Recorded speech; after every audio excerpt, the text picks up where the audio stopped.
Saya ingin bertanya dengan hormat dan tegas. Peristiwa apa? Kalau guru gembul menonton video ini, tolong dijawab dengan data. Saya tunggu dan dengarkan ini. Pak Jokowi 10 tahun menjabat sebagai Presiden Republik Indonesia.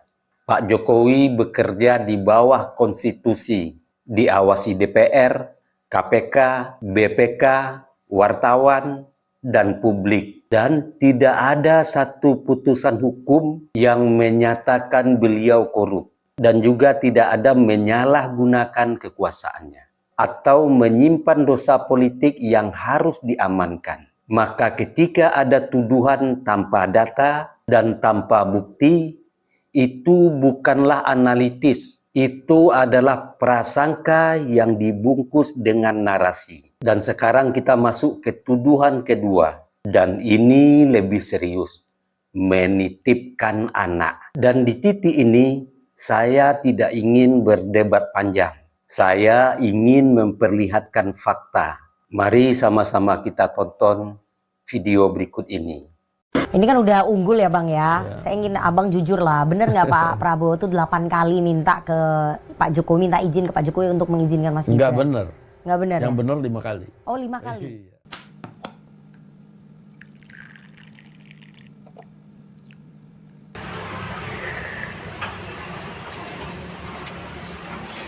Bagi sahabat yang mau sloki unik ini, sloki tengkorak, ya silahkan klik keranjangnya ya.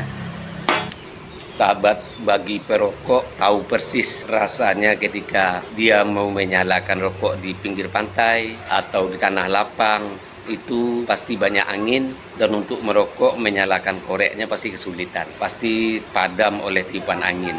Tapi semuanya tidak akan terjadi lagi jika korek kita ini kapasitas gasnya besar. Jika sahabat ingin korek seperti ini, cek di keranjang produk.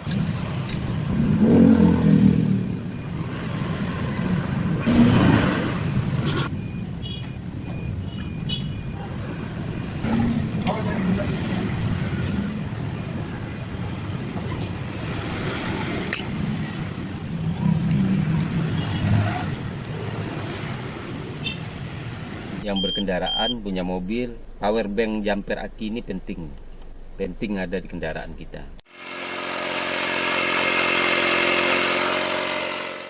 Nah sahabat, ini juga penting di mobil ini buat handsfree kita. Jadi ketika kita menyetir ada telepon masuk, kita nggak perlu pegang handphone, ya langsung jawab di sini.